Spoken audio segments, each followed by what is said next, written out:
Welcome back, guys, to the Pitlane podcast. It's episode number 4, and obviously this is for the 2016 Australian Grand Prix, and what a race that was. That was a race and a half, guys, and I don't know about you, but I thoroughly enjoyed it. What a way to open the season off. That was... Yeah, it was... Had everything. It was probably worth getting up. I'm going to apologise. I'm going to start to say now, if us three look slightly tired, it's 7 in the morning when we're recording this. So, myself and Cal woke up at 4:30 in the UK. Yeah. Tom 5:30. It's not. It was worth getting up for, because I heard a lot of people on Twitter yesterday go with the qualifying, going, "Well, that was a waste of time," and wish they never got up. But I think everyone can be saying today that they'll be glad that they've woken up. Yeah. The people that got up, it's worthwhile, because that was a really awesome race. A complete contrast to 2015 Australian Grand Prix.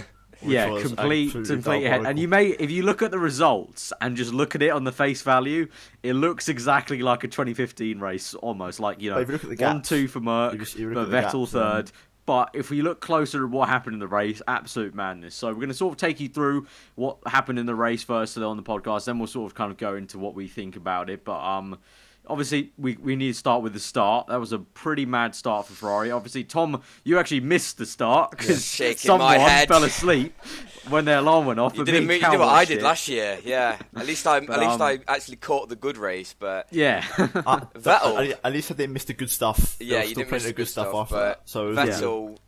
But yeah, that was a start, launching very, very start from Vettel. Like Vettel even said in the interview just at the end, you know, like Hungary last year, just kind of sliced through the middle of the Mercs and then got ahead. Nico then pinched Lewis on the exit of turn 1, and that allowed he locked Kimi... up into turn 1, I think. He locked up, and then shit, I'm going too far, and Lewis was like, go away! And like literally ran off the race circuit and found himself down in 7th. But it was a little bit of a sketchy start, but I think everyone got through quite cleanly compared to last season where Maldonado... Well, as soon as Maldonado goes, then we don't have a start crash, but...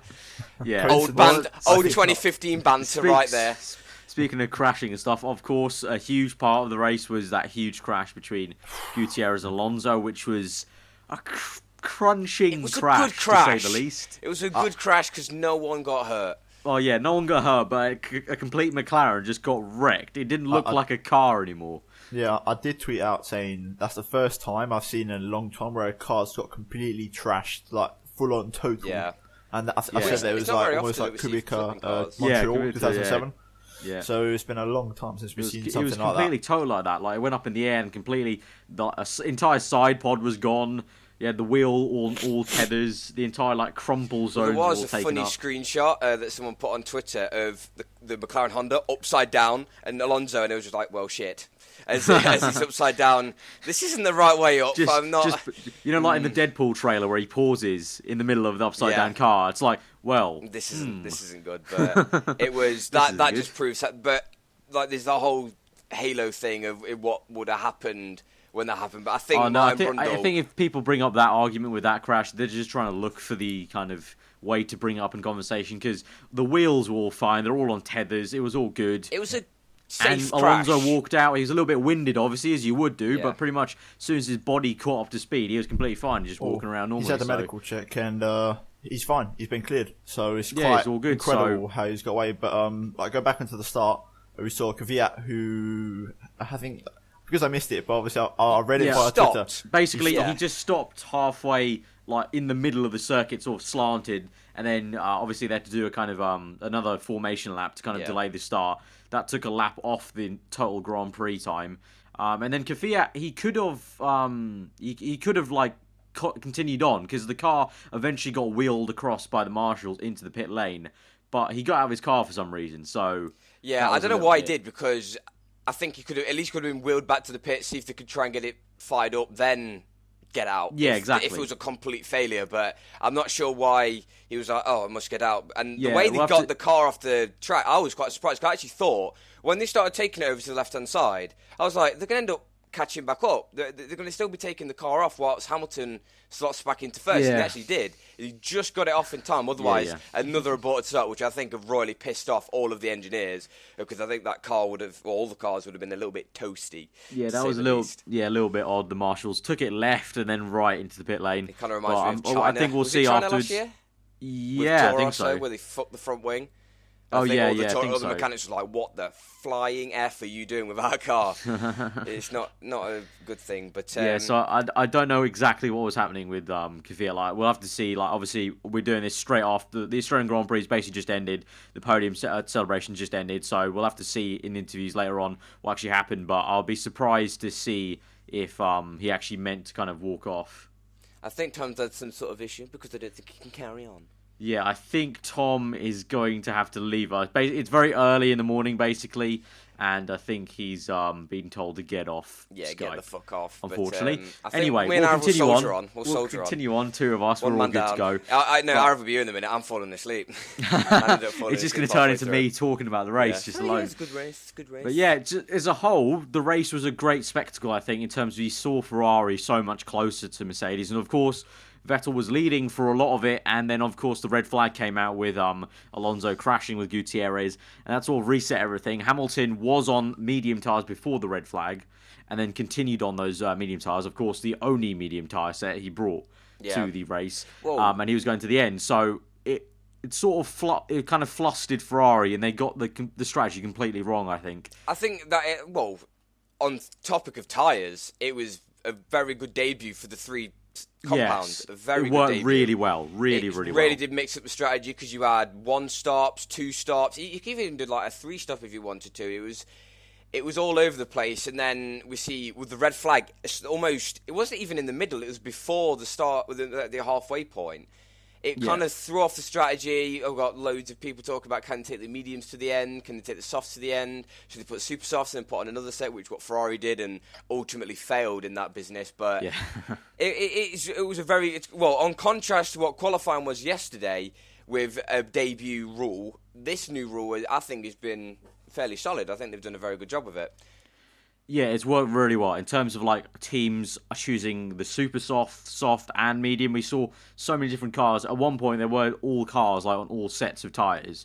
So it was very good to see that. It wasn't a case of in previous races, last year, where it was a case of there was one race tyre and that was pretty much it, and that's what everyone went on. It looked like, especially at the beginning of the season, obviously engineers aren't fully clued up maybe, and also we didn't get a lot of dry running in practice, so they didn't exactly know what was the best tyre. So we all ended up on different strategies. We had Vettel making the mistake, I feel, being on the super soft tyres. It worked for him at the end of the race, being on softs. Like, he was very fast at the end. But I felt like maybe he could have done a lot better if he went on to maybe softs at the start of that restart period. Maybe. I think he had enough. I'm not too sure, but he should have had enough softs. I think the mediums were the better tyre to just carry. As Hamilton proved, and they were worn as well, obviously, because you used them before the red flag, and I think it was just a better strategy to go on just because you could just carry that set. Obviously, Mercedes put so many laps on that medium tyre. We've spoken this podcast before. They know that medium tyre back to front already, and it's only round 1. Yeah, they did like 60 sets or something. I think that's what Ted said in the race. That's a stupid amount of tyres, of medium tyres to be used, but like just to carry a set of tyres towards the end of the Grand Prix, that's kind of why they do such long runs. But like you mentioned with practice, I think that's what put the added spin on the strategy, because they didn't know how long that medium tyre would go. They didn't know how long obviously they did super soft running in qualifying in FP3, but they didn't know how long they could take it when they're trying to carry it, especially with 100 kilos in the car. Yeah, it was like the first time they ran it, so it's just sort of like, we'll just stick them on and hope they kind of work as well they did it as they did in Spain. Just like a good luck tap, like just... Otherwise, we're going to have question marks pretty much added all over. Otherwise, but so in terms of the race results, we haven't actually mentioned the full race results as a whole. Of course, if you didn't know already, Nico Rosberg won the Grand Prix, Hamilton second, and Vettel third in terms of the podium. So Rosberg starting off with a win this season, sort of carrying that momentum, I feel, from last year, even though he himself has said it didn't really matter too much because, they've obviously had the entire winter. But I think it would have helped him mentally to kind of reset a little bit the fact that he was in a really good place at the end of last season, and now kind of confirms that, winning the race. Of course, he got a little bit lucky in terms of the strategy falling to him, but he still had to keep up the gap because it wasn't a huge gap. It was about 10 seconds only. So that's why I hate the term like gifted. Like, unless it was like Monaco last year, it's not gifted. He did a very good. Yeah, like he sat patiently for the strategy. He battled with. his fellow countrymen. He pushed the car to the limit, and then he saved the tyres when he needed to. And as soon as he saw that Hamilton was behind him, he pushed, and he kept that 10 second gap, somewhere around that. So it was all fairly solid. But I think it was... obviously, it's not the easiest. Well, it's not the hardest race win for him, but he can take that into Bahrain where he knows he's got the 25 points. It is a incredibly long season with 21 races, so it may be not as important. I know it's kind of hard to say, but obviously these 25 points at each race win, so... But it's still very, very helpful. Any race win's helpful, and any sort of momentum, especially when off the start you see Aarava Bene celebrating like mad when he sees his cars 1 and 2, to see the end of the race 57 laps on, to see a Mercedes 1-2. It's more on Ferrari's end. Mercedes dealt, you can see it's almost practice. It's like they've dealt with the opposite team. They know what to do to fight off the Ferraris, and they can carry that for the next 20 races. It was just a bit like rusty from Ferrari, I think, in terms of the strategy call there. I think in Bahrain, they'll definitely look at it a bit more. Bahrain's going to be very, very interesting, going to a circuit where, at least in the past, with the V6 era, Bahrain's turned into an absolutely awesome circuit for the V6 era. Because it just seems like, I don't know what it is, back in the V8 era, it wasn't that close, down the entire field. But in the new V6 era, 2014, 2015, all the cars seem to be so close together in the mid-pack as well as the top, so it kicked off quite well in the V6 era with that good battle in 2014 with the Mercedes, but like moving back to the podium, you could probably mention Hamilton, who could probably say it was a successful afternoon, I'd say. From the start he did well to recover. He had to do some overtaking, and he just kept cool. He kept cool about it, and he was able to bounce back. Obviously, he'd be kicking himself for not getting the win. But considering, he was down to, what was it, 6th place or 5th? It was at 7th at one point when it was behind the Toro Rossos. He just found himself stuck behind everyone. I think this is why Twitter always comes up, and I don't really like him go, Hamilton's losing, dirty air, straight away. So, they're due to dirty air, but then as soon as Hamilton's leading, there's no mention of it. But that's just how it goes. That's where the cookie crumbles, really. Fans, but no, I think he did well. I think the dirty air wasn't really much of a part. It was just he had to consolidate with his position. He had to save his tyres while stuck behind the 2 Toro Rossos. And then we saw as well, as soon as the Toro Rossos released him, he still kept his tyres quite well, and he pushed really hard and managed to get the gap. Well, I think he etched away. I think it was at 15 seconds at one point, and he slowly etched away of that and brought it down to 8 seconds. So I think he can be fairly happy with the champagne that he got. And then probably Vettel, I think he must be the most disappointed of the lot, really. Yeah, Vettel, to be leading for so long as well, and then just, the strategy, he was sort of doomed as soon as he put on those super softs after the restart. Well, Ted said it in the commentary. Exactly. Ladies and gentlemen, Nico Rosberg has indeed won the Grand Prix. It's lap 35, but he has actually won the Grand Prix. We know he was just already. Just in case you didn't know, viewers, he is basically leading the Grand Prix at this point. He's got a pit. It's...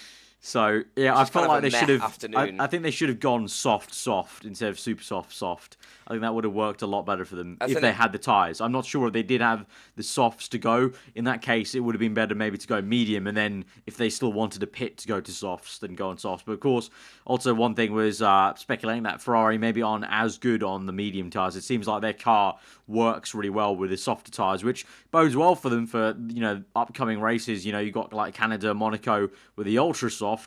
They could be pretty on it. It's not going to work at Bahrain or Malaysia. But then they've been always quite good on their tyres. Obviously gone from last year when they won Malaysia. So it's hard to weigh up, to be honest. Well, of course, we have Malaysia towards the end of the season now, so we won't get to see that up until then. But we've got Bahrain and China, which China is also quite important tyre wear, although in a different sense, it's more front limited than rear limited. Yeah. So in the past, that's suited Mercedes quite a lot, but we'll see when we cross that bridge. And I think an added taint was Raikkonen, who DNF. Yeah, we haven't mentioned him. That's also big. We haven't mentioned him because he retired, unfortunately. Yeah. His mixtape was too on fire in the airbox. Yeah. Just a huge kind of spittle of flame, I guess you could say, came out of the airbox as he came into the pit lane. Inside, but I actually find it quite funny because I think he was getting out so slowly, and I was like, Jesus Christ, it's warm behind my head, and then shot out the car and then got out. No, I was all right. I was fine. He didn't look that bothered, really. No, but I think it's so unlucky. I think Raikkonen, because he did a solid race, he was, I think, a little bit screwed over on the strategy by Ferrari. I think he wanted to pit a lot earlier than he needed to, well, actually wanted to. Yeah. But I don't know, just classic number 2 driver at Ferrari getting kind of a bit screwed over. Unfortunately, yeah. It's just also he just had some of that bad luck last season. You know, he retired at not retired. Well, yeah. Did he retire at Hungary last year? He had a huge issue at Hungary last year. I remember in terms him of the having power. Issues. He's Vettel's had less issues compared to let's put it that way. Yeah, Kimi's just got incredibly unlucky. Rivaled with the fact that last year he didn't really pull his finger out and get it done. And this year, it would have been interesting to see what he would have done later on in the race because, of course, he had a quite poor start. The strategy didn't help him at the start with a late pit stop. But I think he could have come back at Mercedes a little bit with Vettel. So we'll have to see. But moving down the order from the podium, I think the biggest thing to talk about, and probably the driver of the race, to be honest, I think, just for the actual event and what they've done the history, is Romain Grosjean getting 6th place for Haas F1, the new American team. Solid, just very amazing, very amazing good stuff. It's to say they're a brand new team. I think if anyone watched the English commentary, you'd have known that Crofty said that it's the first time since 2002 that a brand new team, not like Red Bull or what other team, I don't know what other team they mentioned, but like a brand new team working their way up and getting points. It was Braun actually getting points in their first season, the debut race. It's the first time since Toyota 2002, so it's a very, very solid result from Haas. I think it's just all well round. I found the comment that Grosjean made afterwards that it was like a race win, and I don't even know where we finished. We just got points. That's all. He didn't even know where he finished. Like he just got to the points. He doesn't even know he's in 6th. I think he probably just thought, I'm like 10th or something, and that's like a win. He picked up a solid chunk of points, which I think capitalised on. Obviously, they got. People can argue that they got lucky on the strategy. They still had to play them cards quite well. It effectively did a no-stop strategy in the. They had the pace. Like at the towards the end, people were saying on Twitter that it was a Grosjean train, but he wasn't training. It was Hülkenberg behind him who had to do all the training, and Grosjean actually pulled away from him. Yeah, he had, I think it was like a 2-second gap that he had to Hülkenberg, and he was just controlling it. He was just keeping his nose clean. He had the no-stop strategy, which worked quite well, because obviously he changed his tyres in the red flag situation. And that's huge momentum going into the rest of the season, knowing that the car seems to be quick. Maybe it seems to be quicker in the race compared to qualifying. Because qualifying, I think they were a little bit disappointed, but maybe they might have been caught out by the new qualifying rules. I'm not sure. But I think, although obviously Esteban Gutierrez having that strange incident with Alonso, I think they can be very, very happy going into Bahrain with, I don't know how many points you get for 6th place. I think it's like 8 points, which is solid. It's a solid amount. Fantastic. For a new team to come out of the blocks, brand new car, to get 6th place, which is fantastic. Like, we've been saying, we've been banging on about, what was it, Manor or Marussia getting points in 2014, but this is a huge achievement for a brand new team. They've had first time in on Ferrari, which is acceptable, but it's still a brand new team. Help. It's still like the personnel, maybe a brand new. Like they may not have had as much experience, but that is why Grosjean was a perfect fit for that team, because he's got the experience. He's had a good amount of seasons under his belt, and now he could use that and just control the race in his own position and do some good defending when he ever needed to, and it effectively paid off quite well, which I think Brundle brought up was quite good. Should we move on to actually the Red Bull and Toro Rosso, because I've got something to bring up about them. Yeah, okay. It was quite ironic because although we talked about Toro Rosso looking so solid and looking like Toro Rosso going to end up beating Red Bull, in the grand scheme of things, they didn't. And I think that is because Toro Rosso aren't actually used to being that far up. I think Red Bull, I think they just controlled it, because Ricciardo, he got 4th place at his home Grand Prix. He was quite happy with that.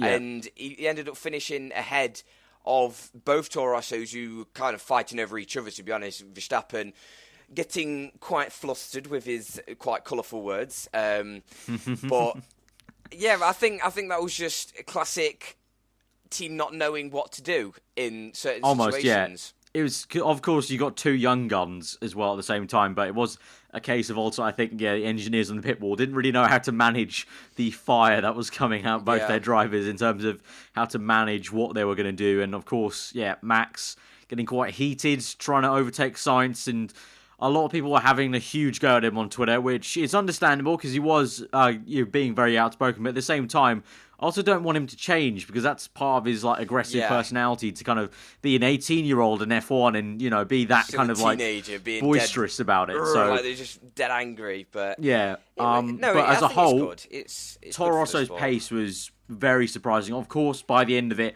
they finished below Ricciardo, as you said. But early on in the race, they looked so good. And I think the red flag, it really threw a big curveball for a lot of teams. And I think if we hadn't had a red flag, they probably would have finished ahead of the Red Bulls. Yeah, it did screw over more teams than others. Obviously, it helped like to Haas and everything. But Toro Rosso, I think, really did get screwed over. And then they've put on the softs for the restart, which I think didn't really help them because obviously you had to make a pit stop. Yeah, and then they went onto the medium tyres anyway, so it was like a case of they could have just gone mediums the entire time. Yeah, because obviously Mercedes proved and other teams proved that they could. I think Williams did it as well. They took it to the end of the Grand Prix. Yeah, I think so. And obviously such a late call from Verstappen to come into the pit lane. Obviously, they lost a good 5 seconds with getting the tyres out of the blankets. A little bit of a fluff on the pit stop. And also, it's worth noting that Verstappen was quite annoyed because he wanted to pit first and he was ahead. So, yeah, that was a little bit odd. It was actually quite odd. Normally, the car ahead gets priority, and also apparently according to Max on the radio, he also told them that he was having issues. So that was a little bit odd, but I don't know. Perhaps it was a case of Verstappen had already gone round, and Sainz was nearer to the pit lane in terms of he was still on the previous lap. So although I think they were quite close on track, so I'm not sure, but I think that's a few question marks at Toro Rosso. And then also going into Red Bull, I think it's just very solid. I think they could be happy because until they get to Canada, I think it's almost damage limitation. And even if the Renault engine, Tag Heuer engine, is any better Canada onwards, it's almost damage limitation. But if that's damage limitation, then 4th place, very, very solid result for Ricciardo. I think very, very good. A home result as well. But obviously they've still got a few question marks over Kvyat, which I'm sure will be leaked onto Twitter sometime soon. Yeah. What other team is there? Well, Williams? I think also talking about. Yeah, we can go into Williams, but also I was going to mention, just in terms of people being screwed over the red flag, we had also, I think, obviously it was annoying to kind of be the kind of two teammates annoying each other in that sense. McLaren, Jensen got really, really screwed over by his teammate crashing with the red flag, because then he went onto the super softs, which was really annoying to me, of course, because his tyres just fell off a cliff so fast, and he fell down by 10-15 seconds, and he ended up in 15th place. Could have been a lot more, but it could have been apart from that, it was actually quite a lonely race, and not too much else to talk about from McLaren. Honda. Oh, it actually made an overtake though. Well, yeah, Jensen made a lovely little overtake on Perez, but then Perez got it back after eventually when his tyres went off. But it was a really nice overtake there down the inside, showing how you should do it. But yeah, Alonso was looking good before he crashed. Of course, he had that incident with Gutierrez, which is a little bit debatable. Sky were debating a little bit in terms of, I think Damon Hill said it seemed like Gutierrez did a double move on the straight. Yeah, so he felt like he was in the wrong a little bit. But as a whole, I thought it was probably more just a racing incident, just for the fact that it was such a huge shunt. I don't feel like any blame should be kind of hit. It's just a good thing. It's just a good thing they're both all good. It reminded me of that crash back in 2001 where Marshall actually got killed when a tyre hit him. But it's an awkward corner. It's a very, very narrow straight going down there. We saw Hamilton when he was trying to overtake. I'm not sure who it was, but when Palmer. Magnussen, when he was lapped, he was trying to get out of the way, and it was almost going 3 wide going down that back straight, and it's very, very tight. But I think in the grand scheme of things, it might have been Gutierrez's fault, but who cares? They both were unscathed. Yeah, they're both thankfully no one all really good. Cares, so really, in the grand scheme of things, doesn't matter too much. On the chin if he gets given an incident. I think he'll happily put his hands up and go, "Yeah, that was my fault." As long as he's all right, then I'll take any sort of punishment, to be honest, because at the end of the day, the DNF, so you can't exactly weigh anything up. But yeah, exactly. So moving back to, as you were saying, Williams. How about you? I felt they had a very quiet race, very, very quiet race. They're going backwards. I can't help but feel, but we had to talk about this in the last podcast, and we don't know where the way up. And I think they are not only behind Toro Rosso, they're not only behind Red Bull. I think they might even be behind Haas. They might even be behind Force India. we really don't know. We still don't know fully where they are. Yeah, because they got some luck. That was the thing. They got the rubber of the green a little bit on other teams tripping over one another in terms of the bad tyre choice. So in terms of pure pace, it looked like the Toro Rosso could match them. It looked like the Force India was snapping at their heels. Even Haas, Very maybe close. We don't know how good they could do. At least Haas with some good strategy could get in the mix. And I don't know. It just, to me, Williams is one of those teams where it's like in the Premier League in football, where you get those teams where they think they're a big team, but they're really not. And Williams is like that. They talk about winning races, but they're really not at that stage yet. Still, I still feel they need to get the solid podium, getting podiums often sort of stage. Well, 2014 was good. 2015 was okay, and 2016 maybe meh, because they're just getting backwards. It was worth noting. You saw the amount of trains in the midfield, and this is why it's going to be so much more critical for Ferrari and Mercedes to be good on their strategy, because they can get caught up in this midfield train, and the midfield train is going to be so big now with Haas, it's so close. Force India, it's so Williams, juicy. Red Bull, Toro Rosso. That's 5 solid teams in that midfield that if you get stuck behind one of them, you kind of screwed over. And maybe even Renault.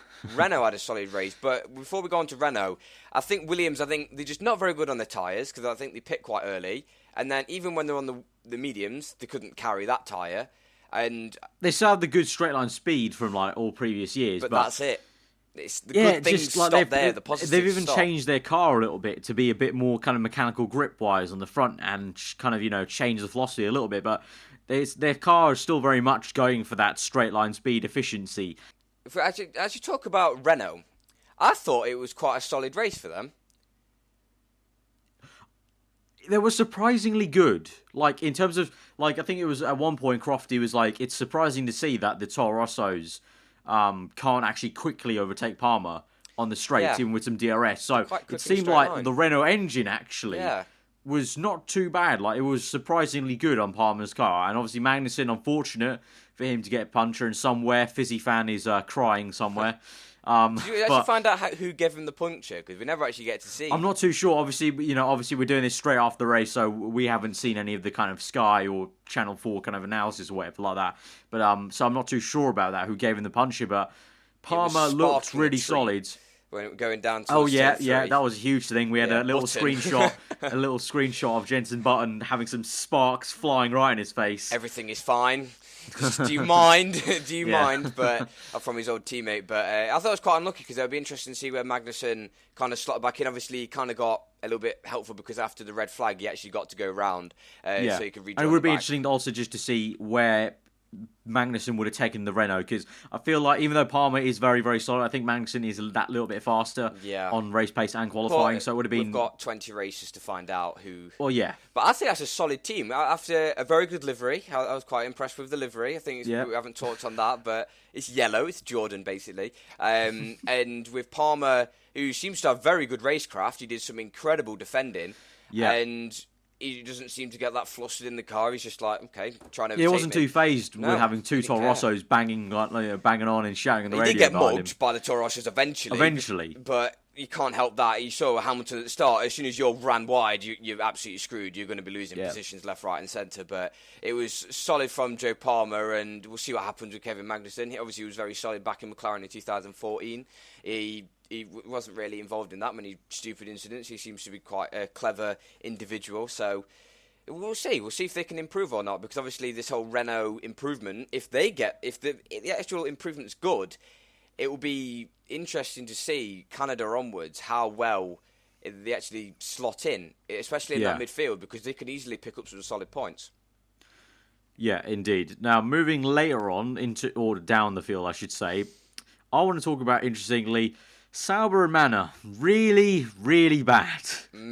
Very meh. Sauber, really bad. They had a retirement, and they were just generally very slow. And Manor were nowhere, really. Yeah.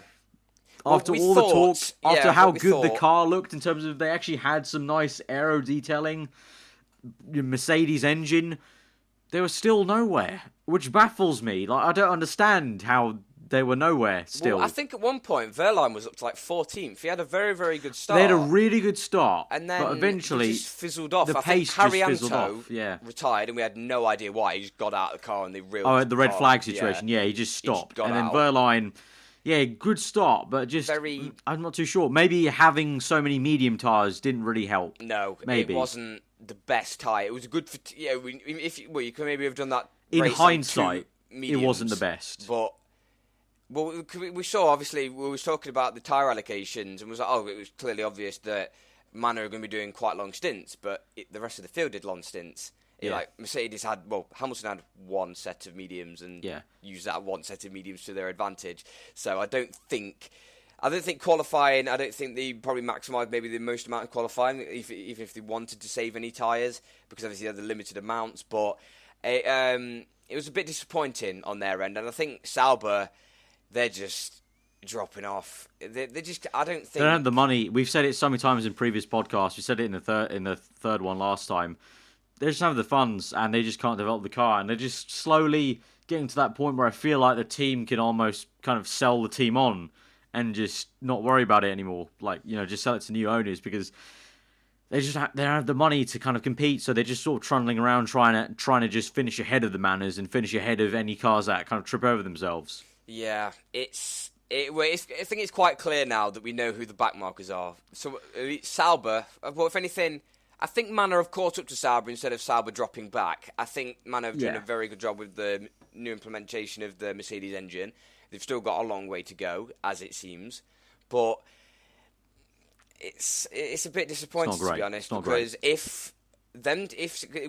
did kind of predict that maybe Sauber were the back markers as such. Yeah, we said that. Yeah. If them two teams can move up a little bit, then that midfield would be chaotic. Like, I wouldn't want to be a part of that midfield. The starts would mean so much. If I was sure with Verline going from like 21st to 14th. I think he did very well to pick his way past the slow Renault of Magnussen, who I think screwed over a few other cars, and he just shot through. But it proves that Verline's he can do something off the start, but we didn't really see much more because Sky basically mentioned nothing. The start is a lot about a driver's talent to kind of reaction and everything. You can clearly see he's a gifted driver. He's won DTM as well, but then eventually, the car just holds him back so much. It's really Alonso unfortunate to see. Back in 2012 when he made such lightning starts, and if you can do that off the start, then it really just helps your race, it helps your strategy, it just helps everything. It really just helps tyres. So it's just a very disappointing. It kind of fizzles off. It's very good at the middle. Everyone's like, he's so good in the middle, and then it kind of just fizzles off. But is there any team we haven't really talked about? We haven't really talked about Force India. Yeah, Force India, sort of like Williams. They were sort of like, they weren't really, we didn't see much of them. No. Obviously, we talk about Hulkenberg holding up people at the end. He had to kind of struggle to keep that 7th place. And just as a whole, Perez, he had some good pace here and there, but he was basically battling. To Perez? He was after the red flag. He was battling Jensen for a little bit, and then pretty much just did his own race. So he had a very quiet morning. Isn't it that they after the red flag, then he got like softs or something, or super softs, like Jensen, and then he had to stop again. They put Hulkenberg on mediums, and then Perez was on a different tyre, and they found out they had to stop again. Like him and Button did their own little battle sort of thing, and I think it backfired. It's actually quite ironic, actually, because it wasn't it Perez and Button last year that was battling on their own. Yeah. And they had the little incident in 2015. So it's kind of a blast from the past. But I think Force India are kind of in the same boat of Williams. They need to. They're not. They're in the middle of the midfield. They are in the kind of like the. I can see them, and that's the problem with Williams dropping back as well. That middle is going to be. There's going to be a lot of incidents. I see. Like if you're going to get all the cars bunching up so much, and it's good that something's going to happen.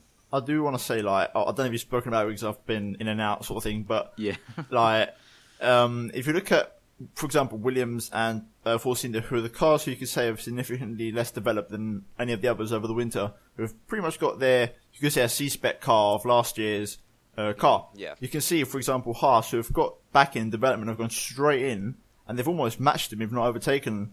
Yeah, that's what I mentioned, already in the first race, because Williams are forcing them to stay still over the winter and just hope that they can hold on to this car and wait until 2017. But you can see that Haas already. We've talked about the development race before, and we've said like Mercedes are getting to the top of their peak, like with the actual current car that they've got. Haas have got a brand new car; they could try everything. Like they go, oh, slap that on. Yeah, they're like change starting this, on change the that. spectrum. They've got everything to make up.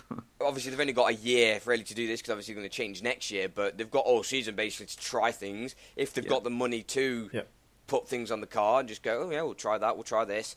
Then they can, and it will be very fun. I think Aarav will be very keen on see what development they do on the car. Yeah, seems to be interesting. But go on. I do want to say, like, I obviously talked about it. Like I said, I've not been here, but I do want to point out, like, I don't know if you mentioned it or not, but if you remember how confident Ferrari were about their race pace. Yeah, we haven't mentioned that. Yeah, they did say really that their race pace was going to be much better. Yeah, it really. I was quite surprised. I think is the word. No, I'm quite impressed. I think had they just not bottled the strategy, I think they could have done it. I just think the lack of data on the medium tire on Friday, I think obviously, it's all down to strategy and it's all down to how the look of the draw. But it does seem, in the grand scheme of things, that Mercedes are still where they were before when we last left off. But Ferrari are right there. Ferrari is so much closer. Kimi was unlucky. Kimi was unlucky, I think, as well. I think Kimi, even though he's on the same tire as Vettel behind him, he was right there. He was still right there. So you know, it's unlucky. He always seems to get a bit bad luck as well on his behalf in his defence. But we talked about that before. But he just doesn't seem to be there. With Formula One, there's only one box for two cars. You've got to pay unless you can do sub 0.5 second pit stops. Someone's going to have to be screwed over in the team, especially when you're running 1 and 2. We've seen this with Mercedes, but they've been quite strategic about it. They've gone like, okay, you push, go. No, you push, go, and then we should be all right. We'll have a nice undercut. But I think we've mentioned every team. Yeah, I think we've gone through every team. Final thoughts before as a whole, I just want to mention, just talk about in general how the season is looking. Straight away, it's looking a lot better than last year. It's looking the race itself, even though we still got a 1-2. It's very it's bad if you look at it just like that because the actual racing we got today was fantastic. Some really awesome moves. Toro Rosso. We had the McLaren and Button making a move. We had Hülkenberg and Perez getting in the mix. Even Ricciardo, a lovely little move here and there. And the Ferraris in general, like Tom just mentioned, if they hadn't had the strategy, they had race pace. The strategy was poor for them today. If we didn't have that red flag, it could have been a totally different race. So that's also the thing we need to remember as well. The red flag really changed the race. It would have been a totally different one had there not been one. So I think going to Bahrain, it's going to be very, very interesting. Very, very interesting. Well, it's the 3 hardest compounds, is it not? Is it hard, medium, and I think soft? so, yeah, it must be. Because obviously it's the desert, so it's generally quite a hot climate. I favour Mercedes with the low temperatures. Yeah, we'll see. In the night. But complete contrast, to be honest, to what Australia, obviously, baking hot track, obviously going into a night race. It's going to weigh up quite well, but we're going to see, obviously, they haven't done. It's going to be the first race on the hard tyre, so we'll see if that's like the medium where it can take it a long way. I'm still not 100% sure it is those tyres. I think it might be super soft. Might be. Whoa, I think it is. Don't quote me on that because I don't remember when they announced the tyres. I think it's soft, medium, hard. I don't think they know. I think the first hard tyre is at Catalonia. I'm pretty sure. We have to clarify. So super soft, medium again. That would be very. That'd be very. Surely the super soft just becomes a qualifying tyre then, like China in 2013, where they did like one lap and that was it. Yeah, it's gonna literally. Oh, there will be a few tracks like that, I think, but like I'm not. To be fair, even if it is the harder of the 3, I'm still think this would be a good race because you remember even last year, Ferrari were actually scrapping it with Mercedes at Bahrain last year. Yeah. So if they can pick up where they left off, so we might be a bit of a scrap on our hands, but. Yeah.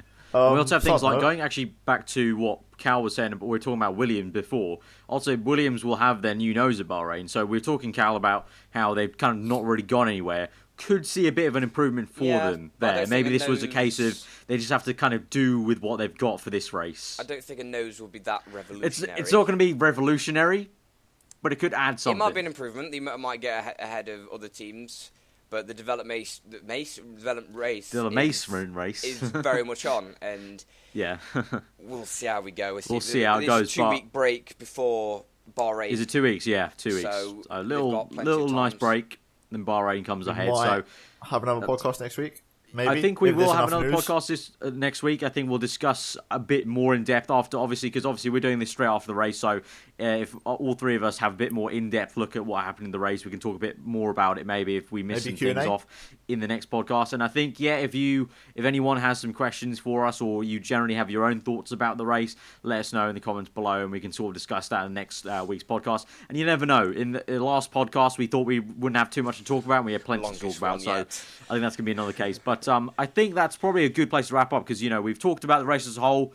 I think we've covered pretty much every point, I think, that we have on the race. From memory, obviously. Yeah, from memory. Forget. And as a whole, any of the things that we have said. As a whole, very happy that we got a race like that. Like, it was such a nice race to watch, and I think for everyone who got up early, who was maybe skeptical, you've been proven wrong in terms of it was a really good race to watch, and great start to 2016. Even those who got up early but wasn't optimistic about a good race were proven wrong as well, like myself. Yeah. So I think everyone overall got a bit proved wrong. So I think we can say that. I think it's been a really good race. I think much compared to qualifying. We just got hope. That's the thing. Hope for qualifying. If we can update maybe next week's podcast, if there's a qualifying update, and we can talk about that, because that's going to be a pressing issue. Yeah, they're meant to be changing for the next Bahrain, race. Hopefully, there's a meeting this afternoon, I think, isn't there? So with the team bosses. So fingers crossed. It might have been this morning actually, but I think they're still waiting for an agreement. So but fingers crossed. Fingers crossed. Yeah, hopefully that's the change that comes in. That was shambolic yesterday, let's be honest. Yeah, that was not good. But we've had plenty of talk about Twitter, and we've voiced our opinions quite a lot, and Aarav's done his incredible reaction video. Yeah. I think that's where we're going to round it off. I think it's about right time to wrap it up. So, guys, if you have enjoyed it, smash that like button. It'd be absolutely great. We could try and get over 1,000 likes on the video. That'd be absolutely amazing. You guys seem to be really loving the podcast. A lot of you are tweeting us, especially in terms of how much you're getting into them. So that's fantastic to see. So let me know. Let us know what you thought in the comments below in terms of the race. What did you think? In terms of who was your driver of the day? What are sort of the bits that you were most interested in the race, and all that good stuff. If you're new around here, then do subscribe to this channel for the podcast, and do subscribe to all three of our channels. Generally, if you did enjoy that kind of us talking about Formula 1, go check out the other guys' content on their channel. But guys, again, leave a like if you did enjoy it. Let us know what you thought. If you're around here, do subscribe. We'll see you guys next time. Hope you enjoy the rest of the day. Goodbye.